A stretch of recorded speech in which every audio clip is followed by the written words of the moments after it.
Today, we are taking an advanced look at the body's, well, its most crucial high-speed signaling system. We're talking about the sympathetic division of the autonomic nervous system. The system driven by catecholamines. We're going to be exploring the biochemistry that controls, your ability to react to danger, the force of your heartbeat, and even how you regulate your blood pressure minute to minute. This is the system that really defines immediate physiological action.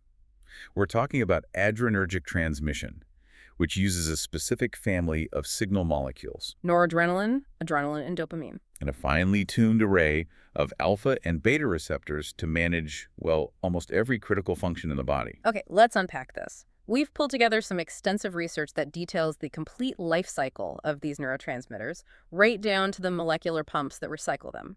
Our mission today is a deep dive into those underlying mechanics. Because if you understand how a nerve J-terminal packages, releases, and reclaims noradrenaline, you fundamentally get how drugs like amphetamines or even decongestants work. Our deep dive is going to provide that crucial context on the three main catecholamines. We'll track their synthesis from just a simple amino acid and, maybe most importantly, explain the stunning diversity of their effects. Which all hinges on which specific receptor subtype they activate. Exactly. This isn't just theory. We are connecting the dots between molecular biology and, life-saving clinical finesse. Let's start then with the central cast of characters, the catecholamine trio. They are, I suppose, molecular siblings, but they operate in dramatically different territories. They do. Can we define noradrenaline, adrenaline, and dopamine based on, where they live and what their primary job is? Absolutely. Think of this trio as a sort of hierarchy of communication. Okay.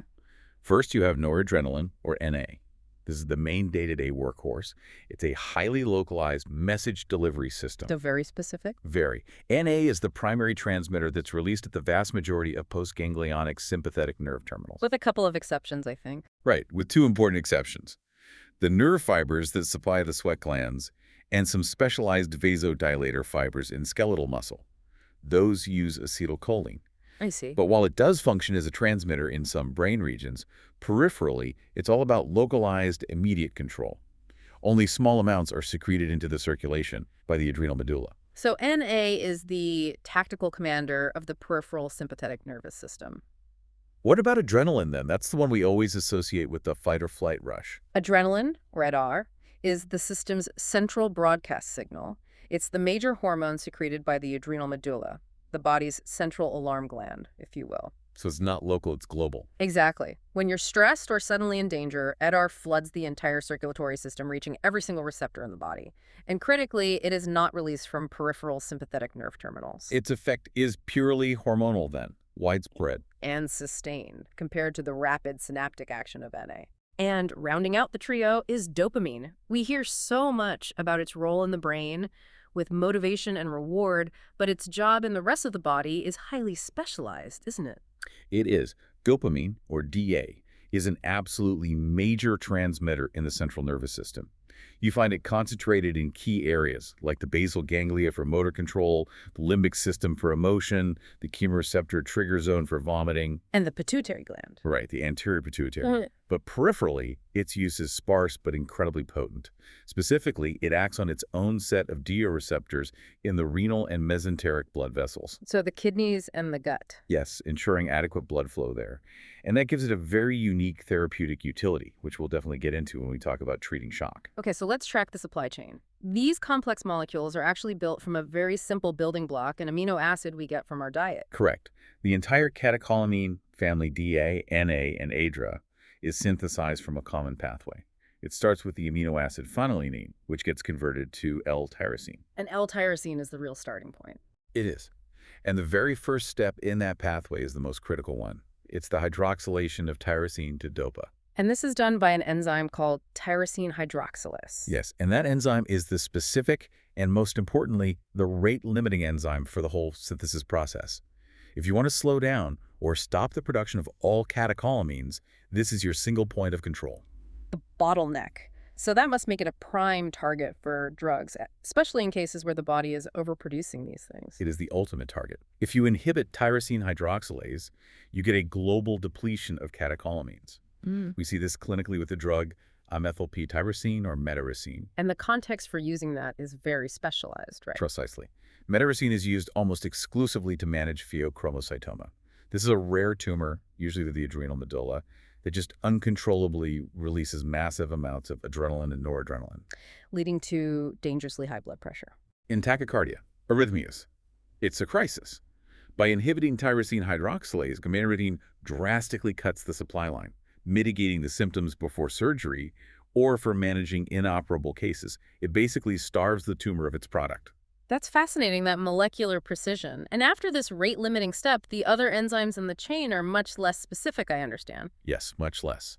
For example, the next enzyme, dopa decarboxylase, is pretty promiscuous. It can convert dopa to dopamine, but if you give it 5-hydroxytryptophan, it will happily make serotonin. So the control really has to be at that first step. It has to be. Also crucial is where the final steps happen. Dopamine hydroxylase, which converts DA to NA, is located inside the storage vesicle in the neuron. But for adrenaline, there's an extra step that only happens in the adrenal medulla. Correct. NA has to diffuse out of the vesicle, get methylated in the cytoplasm, a step that requires very high local concentrations of glucocorticoids, and then the new adrenaline is taken up into a separate set of granules. So the hormonal environment of the adrenal gland is key to why it makes adrenaline, while the nerves make noradrenaline. Precisely. So once these neurotransmitters are manufactured, they can't just float around in the cell, they need a delivery vehicle. How is noradrenaline stored? It's safely sequestered inside synaptic vesicles at the nerve terminal, and the vesicle is, well, it's highly sophisticated. NA is stored complexed with ATP, usually in a 4-to-1 ratio, and it's absorbed onto a large protein called chromogranin. And sometimes other things are in there too. Yes, in many neurons, these vesicles also store and co-release peptides, like neuropeptide Y or enkephalin. This complex storage helps neutralize the catecholamines and maintain osmotic balance. So the vesicle is releasing a whole cocktail of signals, not just NA. Now, if these CAs are so unstable in the cytoplasm, what protects the cell from the neurotransmitter that inevitably leaks out of the vesicles before its release? That is the essential quality control mechanism, and it's managed by monoamine oxidase, or MAO. MAO is located on the outer membrane of mitochondria, right there in the neuron. It acts as a continuous cleanup crew, constantly degrading any catecholamines that leak out of the vesicles. This keeps the cytoplasmic pool extremely low. Which ensures that the only effective signal comes from the CAs that are safely stored and ready for release. Exactly. When the nerve impulse actually arrives, it triggers exocytosis. The action potential opens Vorontzsch-gated calcium channels, calcium floods in, and that forces the vesicles to fuse with the neuronal membrane. And it pours everything out into the synapse. Everything. NA, ATP, chromogranin, and any co-transmitters. But is this release regulated? Does the system have a way to monitor itself? Oh, absolutely. The release is highly modulated by presynaptic receptors. The dominant mechanism is the US inhibitory control. A negative feedback loop. A very rapid and elegant one. The NA that's released acts back on these US autoreceptors on the nerve ending that just released it. When activated, they inhibit further release of NA. It prevents excessive signaling. But it's not just self-monitoring, is it? The nerve terminal is connected to other systems. Yes, it's covered in various heteroreceptors, receptors for other neurotransmitters. So release can be inhibited by dopamine or serotonin or acetylcholine, or it can be enhanced by things like angiotensin. It shows this complex integration of sympathetic output with the body's other states. Here's where it gets really interesting. You've emphasized that the action of NA has to stop instantly for the system to be precise, and that termination isn't about destroying the CAs, it's about recycling them. That's the most important physiological point. Metabolism is the cleanup crew for leaks. Reuptake is how you terminate the signal. Anywhere from 75 to 90% of released NA is recaptured by the nerve ending. So let's detail that first step, axonal uptake or uptake 1. This is the primary cutoff switch. Uptake 1 is mediated by the norepinephrine transporter, or NET, on the neuronal membrane. It's a high-affinity active pump that uses a sodium gradient to pull the NA back into the neuron. And it's incredibly fast. And it prefers NA over circulating adrenaline. This rapid reclamation is what terminates the synaptic signal. And this is the exact target for some classic drugs. Absolutely. Cocaine and tricyclic antidepressants like desipramine are powerful inhibitors of NET. By blocking uptake 1, they prevent the removal of NA from the synapse, massively prolonging the signal. And you also mentioned that this is the very same door that indirect drugs like amphetamine use to get inside the neuron. Correct. They hitch a ride on the NET to enter the cell. The NET is essentially a revolving door that these drugs co-opt to work in reverse. turning a pump meant for uptake into an engine for expulsion. So uptake 1 gets the neurotransmitter back into the cytoplasm. What's the second equally vital step? That's vesicular uptake, mediated by VMAT2, the vesicular monoamine transporter 2. Once the catecholamines are in the cytoplasm, VMAT2 transports them back into the vesicle for safe storage. And this is crucial because it protects that newly reclaimed Na from MAO, the cleanup crew. Exactly. If Na is reclaimed by NET, but can't get back into a vesicle, it's left vulnerable in the cytoplasm, and MAO will immediately destroy it. So VMAT2 is fundamental to maintaining the neuron supply of Na. And this brings us to a really historically significant drug, reserpine. Reserpine is a specific inhibitor of VMAT2. By blocking that pump, it prevents the recycling and storage of all catecholamines DA, Na, and serotonin.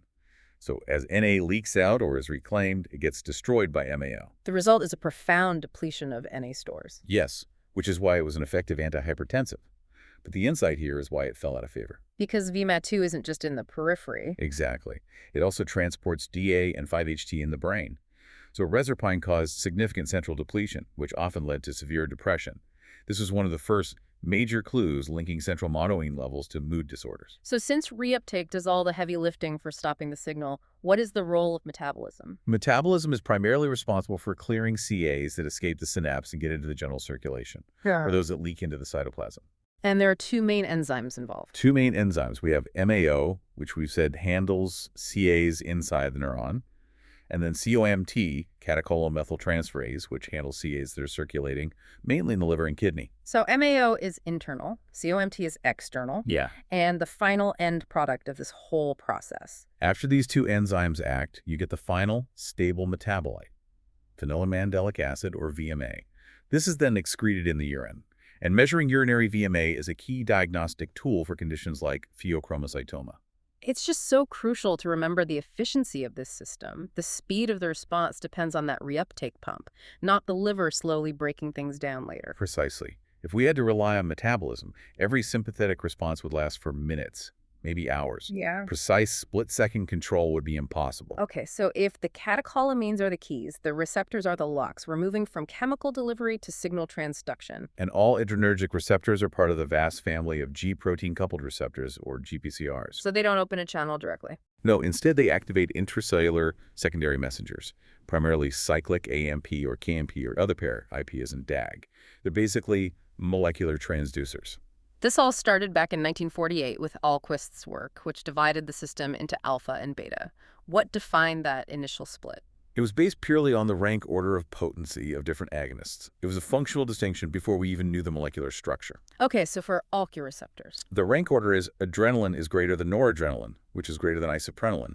Our current receptors are classically associated with contraction, like vasoconstriction. And for all receptors. The order's flipped. Isoprenaline is greater than adrenaline, which is much greater than noradrenaline. ALK receptors are classically associated with cardiac stimulation and smooth muscle relaxation. And understanding how they work means understanding which G protein they couple to. That's the engine room. ALK receptors always couple to the G's, stimulatory protein. GS activates adenyl cyclase, which massively increases KMP. And the ALK receptors. They're split. I receptors couple to GQ, which activates a pathway to generate IP-DAG. This is the primary way to mobilize calcium and cause contraction. And I receptors couple to G-key, inhibitory proteins, which inhibits adenyl cyclase, leading to a decrease in CAMP. Let's break down that alpha family. The IRS receptors are the classic constrictors, mostly found right on the effector organs. That's right. Our receptors are predominantly post-junctional. They sit on the muscle cell or gland they control. Their function is overwhelmingly to cause contraction. Which is why they cause vasoconstriction. Pervasive vasoconstriction, sphincter contraction, pupillary dilation. Their GQ coupling is the mechanism for all of it. And IRS receptors are the governors of the whole system, located in two distinct places. Yes. ICE receptors are more complex. Their most famous location is prejunctional on the nerve endings, where they form that negative feedback loop we talked about. But they're also critical postjunctionally. Very. Postjunctionally, you find them in the brainstem, where they decrease central sympathetic outflow. They're also on blood vessels, causing some vasoconstriction, and critically on pancreatic dick cells, where they inhibit insulin release. So the ICE receptor is literally the brake on the whole system. It provides very sophisticated control. And while we know there are multiple molecular subtypes for each, Developing highly selective drugs to target just one has been a huge challenge. Okay, now for the beta family. Oster is the heart's receptor. Most receptors are concentrated in the heart on the pacemaker, the conduction system, the muscle, and also in the juxtaglomerular cells of the kidney. And for these, adrenaline and noradrenaline are pretty much equipotent. Roughly, yes. The primary action is profound cardiac stimulation, increased rate, force, and excitability, and stimulating renin release from the kidney, which raises blood pressure. And Morse receptors are the relaxation specialists. Yes, Morse receptors are widespread, and they govern smooth muscle relaxation. You find them in the bronchi, blood vessels, uterus, liver. Bronchodilation, vasodilation. Exactly. And the pharmacological distinction here is critical. They are much, much more sensitive to circulating adrenaline than to neuronally released noradrenaline. Which explains why a rush of adrenaline causes bronchodilation, while local NA release causes constriction. Precisely. And the relatively newer player, BOD receptors, are mainly on fat cells and the detrusor muscle of the urinary bladder. They mediate lipolysis, fat breakdown, and thermogenesis. And this is a great example of precision targeting in medicine. It is. The drug mirabegron is a relatively selective agonist. It's used for overactive bladder. It relaxes the detrusor muscle, reducing urgency, without having a significant impact on the heart. It's a very clean therapeutic separation. We should pause to appreciate the elegance of these biochemical cascades. Let's revisit the AMA actions. How does that increase in CAM-MP translate into cellular function in the heart? It's a masterpiece of signal amplification. The BRI receptor activates Gs, you get more CAM-MP, and that CAM-P then activates protein kinase A, or PKA. PKA is the executor. It phosphorylates things. It phosphorylates various proteins. In the heart, it targets proteins that regulate calcium handling. This increases calcium entry, which increases force, but it also speeds up calcium sequestration. So it makes the heart beat not just harder, but also relax faster? Exactly. Harder and faster. And metabolically, that same PKA activation drives the breakdown of glycogen stores, giving you that rapid hyperglycemia for fuel. And just to contrast that quickly with the TELA-O mechanism. OO activates GQ, which leads to IP as in DAG, IP mobilizing calcium from internal stores, and that sudden rise in intracellular calcium is the primary signal for smooth muscle contraction. Before we move on, we have to touch on this advanced concept, biased by receptor agonists. This is moving beyond just receptor selection into pathway selection. Right. So what's fascinating here is receptor desensitization. If you stimulate a bireceptor too much, a protein called McGraw-Arrest then binds to it. This binding stops the receptor from activating the G's protein, shutting down the classic CAM-P signaling. So biarrestin is normally seen as the off switch. But the new research found it's actually an alternative signaling pathway. Exactly. The arrestin receptor complex can transduce a whole new set of G protein-independent responses. And in the heart, the classic G protein signaling can be cardiotoxic over time in conditions like chronic heart failure. So the promise is to separate the beneficial signals from the harmful ones. Yes. The goal of designing biased agonists is to create molecules that preferentially activate these potentially cardioprotective aberrestin pathways, while completely avoiding the G protein-mediated effects that make the disease worse. It's an incredible level of molecular pharmacology. That sets the stage beautifully. Now we can classify the drugs that use this system. We can classify sympathomimetics into 3 broad groups based on how they act. So first, the direct sympathomimetics. These are the straightforward agonists. They act directly on the ADR or bireceptors. This group includes our endogenous catecholamines and synthetic agents like phenylephrine. Then we have the indirect agents, which rely on the neuron's own supply. Right. Indirect agents like tyramine and amphetamine have little to no direct receptor activity. They act solely on the nerve ending, forcing the displacement of stored NA. And finally, the mixed action drugs. These agents, like ephedrine, have the best of both worlds. They act directly on the receptors and they trigger the release of endogenous NA. So to understand why these drugs behave so differently, we need to nail down the receptor fingerprints one more time. Adrenaline is the non-selective powerhouse. Ass, chores, and weak. It's the universal signal. Noradrenaline is the focused pressor, the AS or weak step, but crucially NO meaningful Bayer action. And that lack of BAKE is key. It means NA causes strong vasoconstriction and cardiac stimulation without the opposing effect of vasodilation. It's a much cleaner pressor agent. And isoprenaline is the pure beta stimulator, Meisters, but NO-AA action. So it's purely stimulatory and expansive. Maximize heart function and relax smooth muscle everywhere else. This is the most dramatic section. When these are administered, the functional differences are just. They're vital to understand. Let's start with noradrenaline. When you infuse NA, you get a consistent, massive rise in systolic, diastolic, and mean blood pressure. This is its ultimate signature, pervasive vasoconstriction. But the heart rate often drops. Why would the heart rate drop when you're stimulating it with protein activity? It's the baroreceptor reflex. The sharp rise in blood pressure is sensed immediately, and that triggers a potent vagal reflex. The body is trying to restore balance. And that vagal stimulation overrides the direct beta effect on the heart's rate. Exactly. So the heart is beating harder, but often slower. Now, isoprenaline, the pure beta stimulator, it's almost the opposite of NA. Infusing ISO causes a marked rise in systolic PP from the intense cardiac stimulation, but its strong beta action causes widespread peripheral vasodilation. So the diastolic BP drops significantly. It plummets. The mean BP usually falls. ISO is defined by a massive increase in cardiac output, coupled with massive vasodilation. Finally, adrenaline is the trickiest because it's dose-dependent. This is all about receptor sensitivity. When you infuse Adder slowly, the highly sensitive vascular busorestors, the ones that cause vasodilation, are activated first. So you get a rise in systolic, but a fall in diastolic. Correct. But if you give a high concentration, like for anaphylaxis, the Adder effects dominate.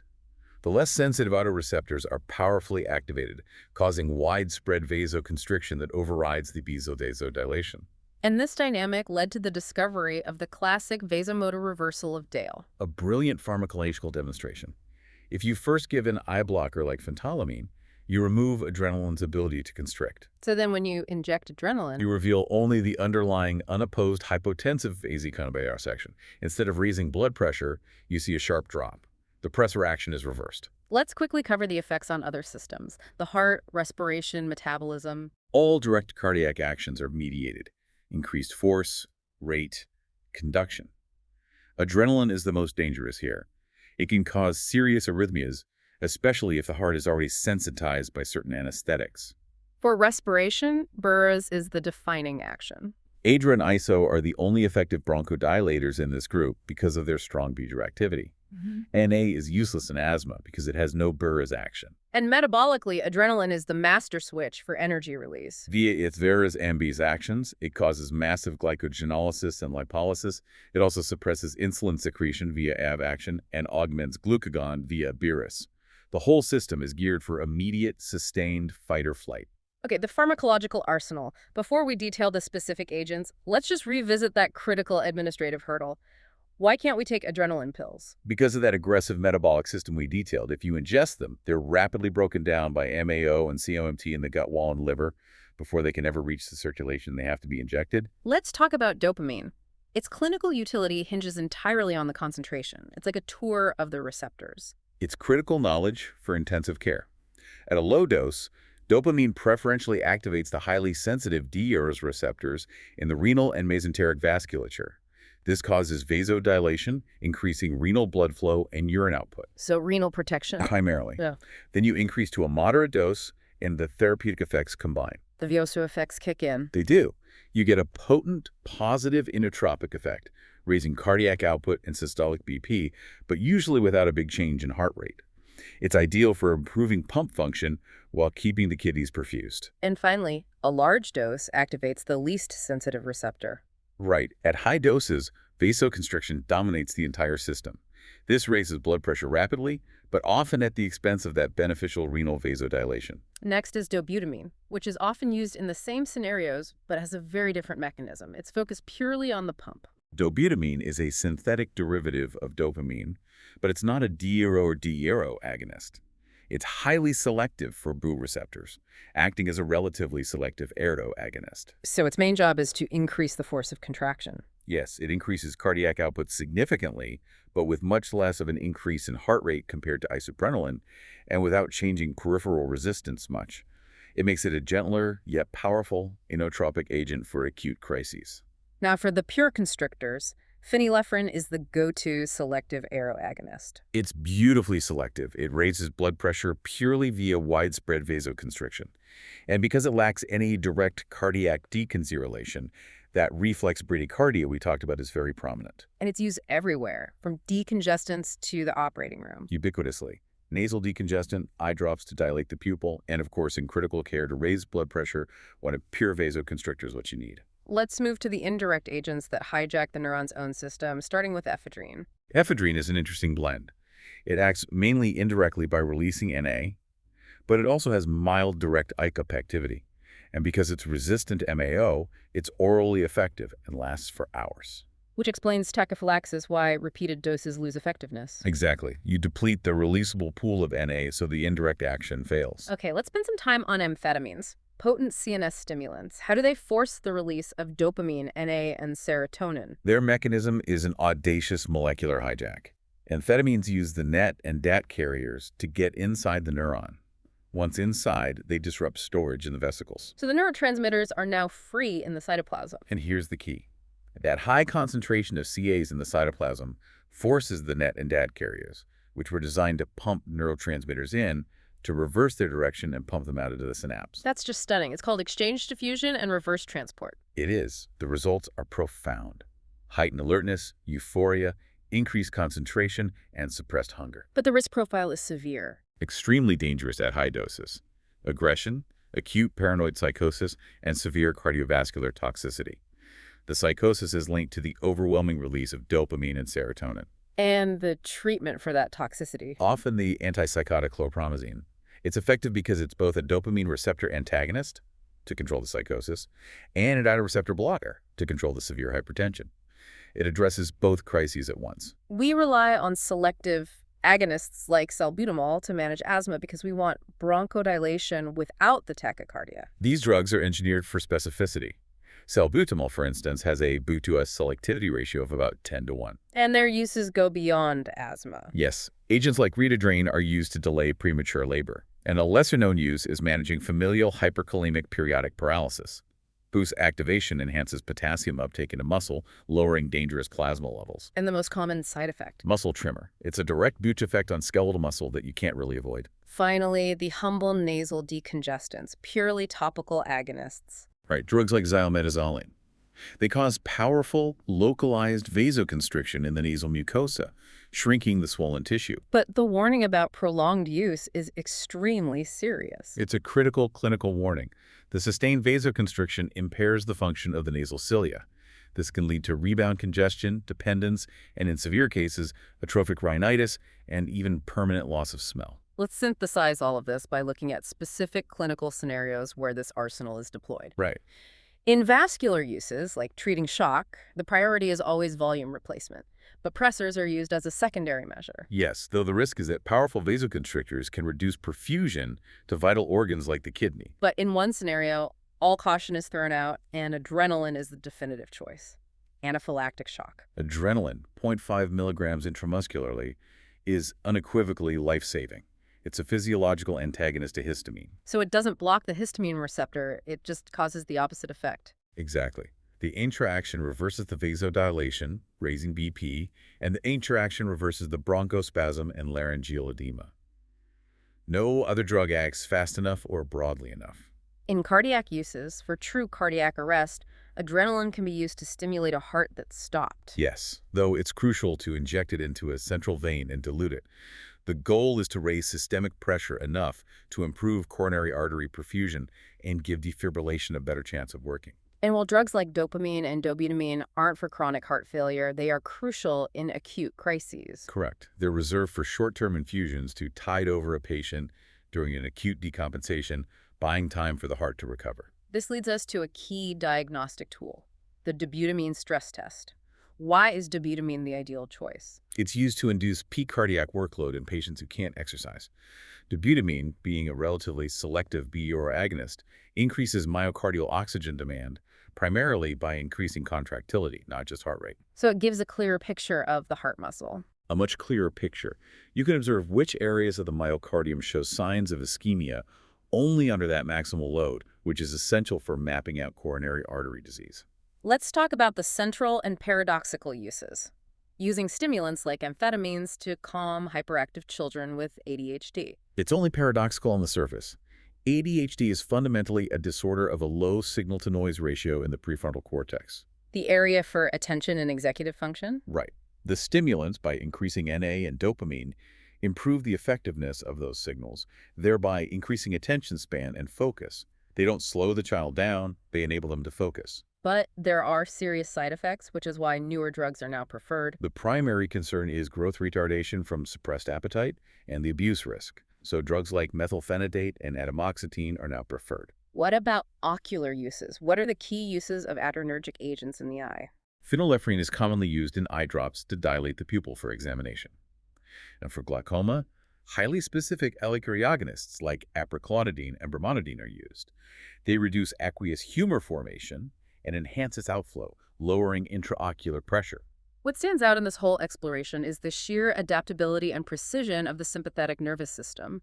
A single chemical change, a methyl group between noradrenaline and adrenaline, translates into profound functional differences. Like the ability to cause bronchodilation or not. And that control is always concentration and location dependent. Dopamine is a renal protector at low concentration, but a systemic pressor at high concentration. Adrenaline is a powerful dilator at low dose, but a profound constrictor at high dose. The body uses these gradients and receptor ratios like a molecular slide rule to govern survival. So what does this all mean for you? It means that when you consider any drug that interacts with alertness or blood pressure or breathing, you are interacting with a system where fractions of a molecule determine the difference between vasoconstriction and vasodilation. The success of modern medicine really lies in exploiting that nuanced selectivity of the alpha and beta receptor subtypes. We spent a lot of time detailing how the effectiveness of neuronally released NA is terminated by reuptake, the tireless recycling of the NET and VMAT2 pumps, rather than by metabolic destruction. The system is designed for speed and conservation. And this leaves us with a final thought to mull over. If the speed, precision, and efficiency of every rapid neurological function depend entirely on the ability of the neuron to immediately suck its own neurotransmitters back up and hide them, what does that imply about the inherent resource strain? The moment those pumps are inhibited or overwhelmed by stress, disease, or drugs, the whole system of rapid response breaks down. The very efficiency that allows for instant action is also the system's primary vulnerability, showing just how dependent our actions are on the unseen recycling economy of the sympathetic nerve terminal.